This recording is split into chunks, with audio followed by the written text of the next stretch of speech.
Nama saya Tera Pratama Kurniawan dari Prodi PBSI. Saya ingin mempresentasikan tugas saya. Beberapa alternatif pendidikan sastra. A. Pendekatan framing. 1. Prinsip analisis framing. Emirianto dalam bukunya berjudul Analisis Framing 2011 mengemukakan untuk melihat cara terhadap realitas yang dijadikan berita sebagai sebuah metode analisis teks. Analisis framing mempunyai karakteristik yang berbeda dibandingkan dengan analisis isi. Kuantitatif dalam analisis itu, kuantitatif yang ditekankan adalah isi konten suatu pesan teks komunikasi. Sementara dalam analisis framing yang menjadi pusat perhatian adalah pembentukan pesan teks framing yang terutama melihat bagaimana pesan peristiwa konstruksi oleh media, bagaimana wartawan mengkonstruksi peristiwa dan menjanjikannya kepada khalayak membaca. Alternatif metode analisis framing dalam analisis sastra. Penerapan metode analisis framing dalam analisis sastra pada taraf awal adalah membangun landasan kerja secara keilmuan terlebih dahulu. Karya sastra dapat hakikatnya mengungkapkan dunia fiktif sebagai hasil dari proses imajinasi pengarangnya tentang apa yang akan diceritakan dalam karya sastra. Secara ontologis, paradigma konsultasi ini menyatukan bahwa realitas bersifat sosial dan karena itu akan menumbuhkan bangunan teori atas realitas menjemuk dari masyarakat. 3. Model analisis framing sastra. Model analisis framing sastra akan berawal dari pemahaman akan fakta-fakta yang dipilih diungkapkan oleh pengarangnya melalui strukturalisme cerita. Pada tahapan awal yang dianalisis akan adalah fakta realitas yang ada dalam karya sastra. Yang dimaksud fakta-fakta realitas dalam konteks ini adalah unsur-unsur yang membangun struktural karya sastra sebagai refleks dari struktural masyarakat yang melatar belakangi karya tersebut. B. Model analisis sastra sebagai rencana pengetahuan. 1. Dasar penjiplak bagi pemilihan sastra. Ketika masyarakat belum mengenal disiplin pengetahuan dan masih berpola pikir sederhana, sastra baik lisan maupun tulis adalah pengetahuan itu sendiri. Oleh karena itu, seseorang yang menciptakan sastra merupakan bentuk golongan sebagai cedikia ahli suci. 2. Konsep dasar suatu topik yang jarang ceritakan sehingga seolah-olah kesastraan Indonesia modern kurang memilih peran dalam fungsi sosial pemenuhan kebutuhan kajian yang komprehensif. Justru harus menyentuh pada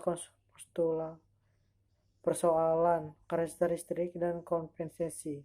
Kesastraan sebagai ilmu pengembangan sikap budaya dan kreativitas dari karya sastra.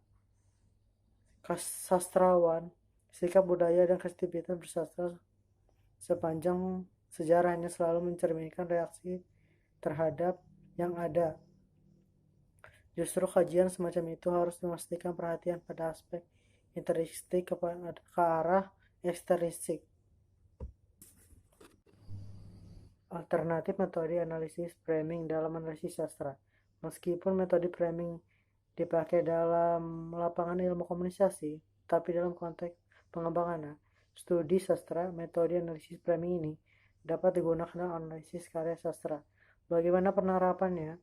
Dalam analisis sastra tersebut, modifikasi yang bagaimana yang dapat dikonstruksikan sehingga relevan dalam analisis karya sastra.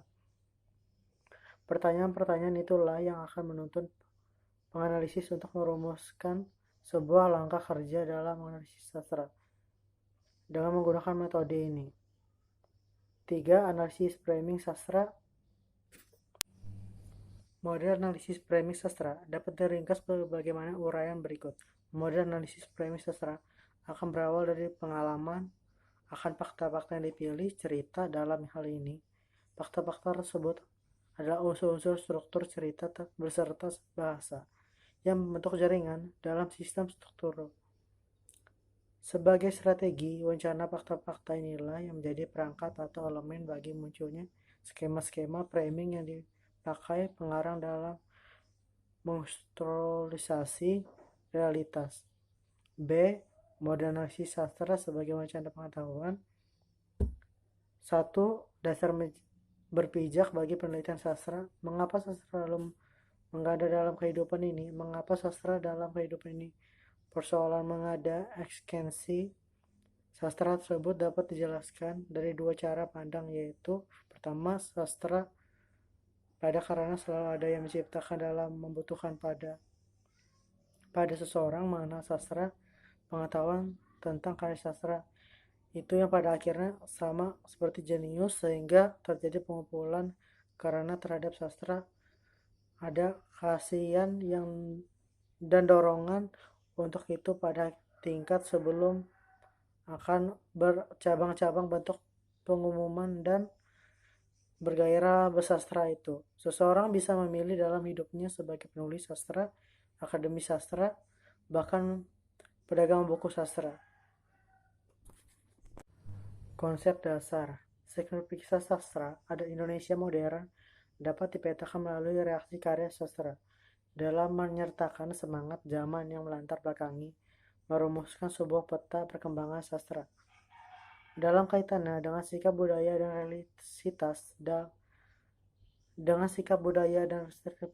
dalam kesastraan Indonesia modern untuk merelaksi keadaan zamannya.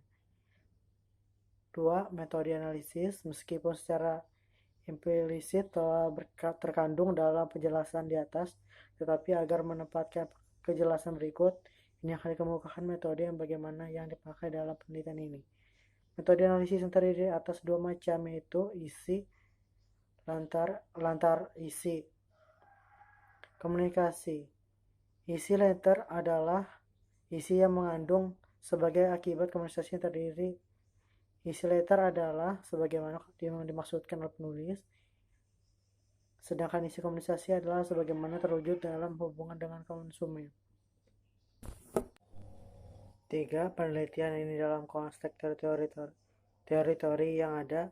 Kaitan penelitian dalam teori yang ada telah berinspirasi dalam asumsi dan konsep dasar yang melandasi penelitian ini. Teori-teori dalam wilayah sosiologi, psikologi, studi budaya, komunikasi, dan yang penting sebagai pendukung penelitian ini.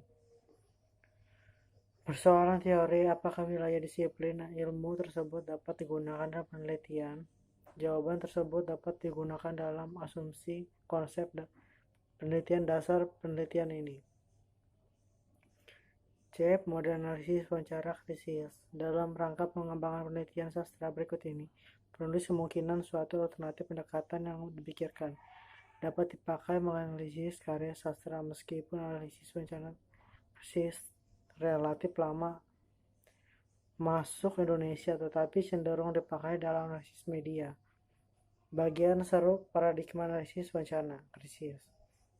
Berdasarkan pada paradigma positivisme, bahasa dilihat sebagai jembatan intinya. Manusia dengan objek di luar dirinya. Ternyata dengan analisis wawancara, para penelitian bahasa tidak perlu mengetahui makna-makna atau nilai-nilai subjektif yang mendasari suatu pernyataan. 3. Bagian itu teori metode dan dikenal sebagai 3 dimensi. Norman Fairlock. Pertama, dalam pengertian paling abstrak sosiologi, kedua, wawancara dipahami sebagai jenis. Kedua, wawancara dipahami sebagai jenis bahasa. Ketiga, dalam penggunaan konteks, wawancara digunakan sebagai suatu kata benda yang bisa dihitung dengan berasal dari pengalaman yang dipetik dari positivisme. Sekian dan terima kasih dari video saya. Pertama, Kurniawan. Terima kasih.